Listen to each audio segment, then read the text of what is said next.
¿Te has preguntado si es posible aprender inglés por tu propia cuenta? Seguramente has estudiado inglés durante años en la escuela o en algún curso privado, pero sientes que aún te falta muchísimo nivel o sientes que te hace falta algo. Soy Pérez Fuentes, estudiante de 22 años, paramédico, tutor de idiomas y de viajes, actualmente trabajando desde Egipto. Y hoy te voy a contar cómo es que yo aprendí inglés por mi propia cuenta y cómo es que tú podrías llegar a hacerlo, así como las circunstancias y cosas que tienen que pasar o que pueden ayudar o perjudicar en el aprendizaje de un idioma de manera autodidacta. Contrario a lo que la mayoría puede pensar, el inglés ha sido el idioma que más trabajo me ha costado aprender y más tiempo me ha tomado de todos los idiomas que hablo. Podría decir que me tomó más o menos unos 5 a 6 años aprender el idioma como tal, cosa que hoy se me hace inimaginable. Y más o menos empecé por ahí de los 10, 11 años, ya que mis padres me metieron a unos cursos de verano que la verdad a mí ni siquiera me interesaban y duraban entre 1 a 2 meses, vaya, el verano. Y bueno, en estos cursos fue donde aprendí una muy sólida y muy buena base de lo que es el idioma. Al yo tener un cerebro de niño tan moldeable a aprender cosas nuevas, pues pude aprovechar bastante esas cuantas semanas para dominar lo que serían mis bases del idioma. En estos cursos de verano que tomé, prácticamente aprendí las estructuras básicas del idioma, los sonidos, a presentarme, a preguntar y decir cosas básicas sobre mí, sobre mi familia y sobre todo, y lo más importante, muchos, pero muchísimos verbos. Con un sistema de tarjetas increíble que tenía el profesor, donde pues se aplicaba lo que ahora conocemos como repetición espaciada. Algo que me ayudó bastante y que de hecho fue la ventaja más grande que diría yo que tuve. Fuera de estos 2 a 3 cursos de verano que tomé, después de eso no volví a tomar ningún curso pagado o privado del inglés, más que los propios que se incluían en mi escuela pública. Y seguí aprendiendo inglés por mi cuenta a base de jugar videojuegos que solamente estaban en inglés, leer cosas en internet que estaban en inglés o ver contenido en inglés que, aunque no entendía el 100%, podría decir que entendía de un 30 a un 50% de las cosas, y las palabras que no entendía buscaba qué significaban o simplemente las entendía por el contexto o suponer que era lo que querían decir. Es decir, durante muchos años me expuse a lo poco que me enseñaban en el colegio, más pues el contenido que consumía a diario, quisiese o no, ya que yo no elegía que los videojuegos solo estuvieran en inglés o que simplemente por ahí de repente me encontraba un libro en inglés o algo y me daba curiosidad verlo, aunque honestamente no me interesaba. Pero tenía el razonamiento lógico de tratar de completar lo que veía, lo que leía o lo que escuchaba, pues para darle un significado. Y es a donde llegamos a mi primera práctica real con el idioma. Yo tenía más o menos 14 años, era invierno de 2014 y hubo un campeonato mundial de taekwondo, deporte que yo practico, por cierto, desde hace más de 16 años. Y al yo estar en una escuela secundaria especial para deportistas, pues nos ofrecieron a nosotros poder participar como staff del evento. Necesitaban a varias personas que les llamaban corredores, que se dedicaban literalmente a ser casi que los asistentes y los guías de los deportistas y los entrenadores. Y la tarea de los corredores era que salía en una pantalla la siguiente pelea, los siguientes 2 peleadores a enfrentarse, y tú tenías que ir a buscarlos entre todo el montón donde estaban competidores de todo el mundo y decirles que se prepararan porque en 5 o 10 minutos iban a salir, llevarlos si necesitaban ir al baño o cualquier cosa que necesitaran y llevarlos a hacerles todas las revisiones de equipo de protección o de seguridad antes de entrar a competir. Llevarlos al área donde van a pelear y al final regresar. Que suena relativamente sencillo, pero todo esto tiene que ser en inglés o en el idioma que hablen. Y llegó el primer día del evento, donde para mi sorpresa la pantalla mostró que la primera pelea que justamente me iba a tocar a mí dirigir, pues era entre un competidor de Tailandia y uno de China. Y bueno, fue la primera vez que tuve que usar el inglés y la primera vez que me di cuenta de algo más. Para empezar, salieron 2 nombres impronunciables que tenía que buscar entre un grupo de muchísimos cientos de competidores. Nuestro dobok, el traje que utilizamos para pelear, en la parte de atrás tiene normalmente las iniciales del país. Cuando estás en la selección nacional normalmente trae una banderita de tu país y también en la parte de atrás tiene eso, que serían las iniciales de tu país. Por ejemplo, en mi caso, México. Entonces busqué uno que dijera Thai y otro que dijera Chi. Fue muy fácil encontrar al competidor de China y su inglés era bastante malo, pero fui capaz de decirle que se preparara y que fuera a la zona de revisión. Mientras que con el competidor de Tailandia, al no tener un equipo tan grande, creo que de hecho él era el único que venía de Tailandia, me costó muchísimo encontrarlo y aparte su dobok no tenía pues las letras de Tailandia. Así que cuando vi que él era el único que no tenía las letras de otro país y que estaba solo,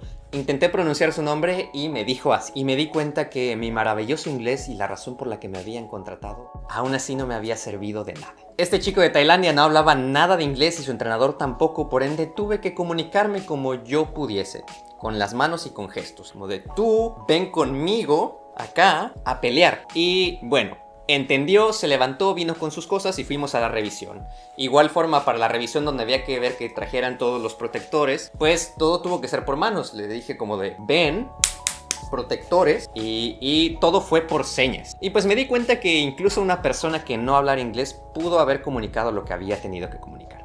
Esa fue mi primera enseñanza muy importante. El inglés sí abre muchas puertas y sí es muy útil, pero todos somos humanos y siempre vamos a encontrar la manera de comunicarnos. Y eso es lo más importante, porque si me pude comunicar con este tailandés a señas, eso significa que con mi poco o pésimo inglés puedo comunicarme con alguien que entienda un poco o pésimo inglés. En fin, ese día las demás personas no fueron ningún problema para mí, porque ya sea que yo me comunicaba con señas o me comunicaba con el inglés, suficiente para comunicar lo que tenía que hacer. Esa fue mi primera experiencia y fueron varios días en los que aprendí muchísimo, no solamente del inglés, sino del deporte, porque conviví con gente que vi competir en los Juegos Olímpicos, ídolos, estrellas de mi deporte. Así que fue un aprendizaje muy valioso para mí y fue algo que me motivó a seguir aprendiendo inglés, porque me di cuenta que con el inglés y con otros idiomas me puedo comunicar con gente que es asombrosa. Y aquí es donde entramos en por qué me empezó a interesar. Dado las circunstancias de ese evento, que vi que podía comunicarme con muchísimas personas con un inglés mísero, dije, claro que si mejoro mi inglés voy a poder comunicarme mejor y con muchísimas más personas, incluso aunque ellos no hablen inglés, ya que es una herramienta que me va a ayudar. Esto seguido de ser un fan siempre de haber visto videos de viajes como Luisito Comunica, Alan por el Mundo,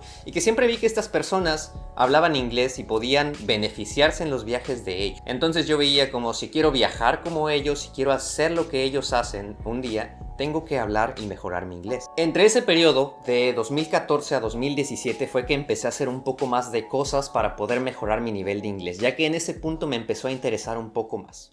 Y estos son prácticamente los tips que yo empecé a utilizar de manera, vaya, sin que alguien me los dijera, simplemente era mi lógica aplicada a el aprendizaje de este idioma. Y es que seguía consumiendo contenido, empecé a encontrar canales de YouTube con videos que me gustaban de creadores de contenido de habla inglés. Al ser contenido que me gusta, nunca lo sentí como una obligación o como algo forzado tener que entender lo que decía. Y de esa manera pude poco a poco empezar a agregar vocabulario a mi cabeza, vocabulario que no entendí. Otra cosa muy importante que estuve haciendo fue estudiar por mi cuenta, pues tuve que utilizar la mejor herramienta que hay hoy en día y en la que estás viendo este video, YouTube, donde pues simplemente tema o cosa que no entendía la buscaba en YouTube y en una hora o menos podía entenderla. Esto no solo lo había aplicado con inglés, sino también con matemáticas, con química, con biología, con física. Y me di cuenta que YouTube y el internet en general eran una herramienta maravillosa para aprender las cosas que en la escuela simplemente no entendía. Para el tema de todas estas palabras que no entendía, una vez que las aprendía, trataba de darles un uso siempre, un uso práctico. No solamente aprenderme el significado como tal, sino tomar una palabra y poder aplicar eso a algo de mi día a día. Aparte de esto, algo que yo siempre he hecho muchísimo conmigo es hablar conmigo mismo. A veces simplemente porque estoy aburrido y a veces como si sintiera que soy una película que alguien está viendo y les estoy contando cómo me siento, qué pienso hacer, qué hago, qué haré, qué hice.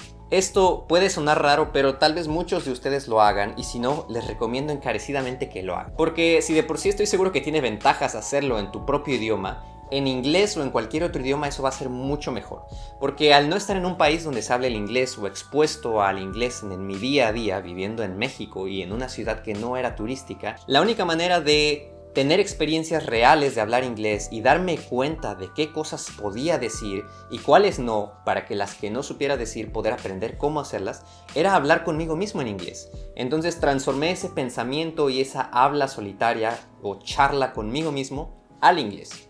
Trataba de narrar o de decirme a mí las cosas que quería decirme o contarme o narrar a ese público falso que tenía en inglés. Y justamente en ese punto era cuando me daba cuenta, no puede ser que no soy capaz de contarle a alguien que me acabo de levantar de la cama, o que me acabo de caer, o que me tropecé, o que estoy triste y tengo ganas de ir a ver una película. Me iba dando cuenta de esas palabras que no sabía cómo decir, o de esas estructuras que no sabía cómo formular. ¿Y qué creen que hacía? Pues me metía a internet o a YouTube y le decía, ¿cómo puedo decir esto? Bueno, no se lo decía, lo escribía. Pero el punto es que me salía un video o una explicación donde ahora ya sabía cómo hacerlo. Y como era algo de mi día a día que me contaba relativamente seguido, pues era algo que una vez que me lo aprendía, trataba de repetirlo varias veces. Si aprendí a decir me levanté de la cama, cada vez que me levantaba de la cama me lo decía en inglés. Si aprendí a decir a que hoy voy a desayunar huevo con salchicha, pues cada que desayunaba huevo con salchicha intentaba repetírmelo en inglés. A veces en voz alta, pero la mayoría de veces simplemente aquí. Por último, culminé esta fase con un viaje a Estados Unidos que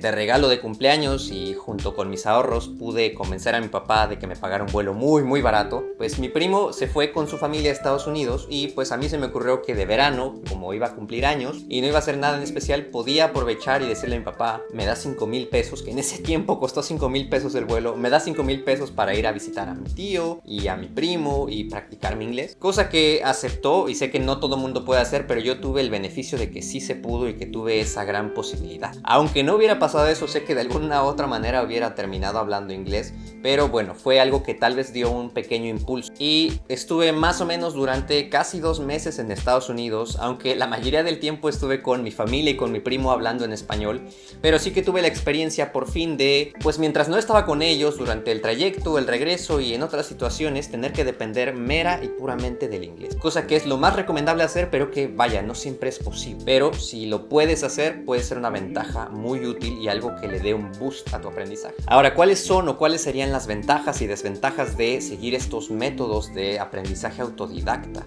Al menos en la manera en la que ese entonces lo hice, porque si lo hiciera nuevamente lo haría de una manera completamente distinta. No completamente, pero sí bastante distinta a ese entonces, que sé que me reduciría muchísimos años en el aprendizaje. Y una de esas desventajas es que me tomó muchísimo tiempo aprenderlo, ya que al no tener ninguna guía como tal de una escuela o de un tutor, pues tuve que irlo aprendiendo todo a método de prueba y error, cosa que es muy tardada. La segunda cosa es que memorizar, pues por supuesto que no es fácil, requiere muchísima disciplina y muchísima memoria de, ok, necesito repetir esta palabra que es la que me cuesta trabajo. Y necesitas identificar cuáles son esas palabras o esas cosas que te cuestan para poder dedicarle un poco más de tiempo a eso en específico. Además, ser autodidacta es bastante cansado porque todo depende de ti. Tú haces la investigación, tú ves que no te sirve, tú ves en qué fallas y tú tienes que buscar la solución y aplicar. Por ende, al seguir y tú hacer todo este proceso, claro que es bastante cansado comparado con simplemente seguir lo que dice un tutor o un curso. Como digo, requiere muchísima disciplina para que tú puedas hacer todo esto en tu día a día sin dejar. Otra pseudoventaja, diría yo, es que qué tanto tiempo te tome depende de ti. Si tienes buenos métodos o si eres rápido, puede que te tome menos que si lo haces en una escuela o en un curso,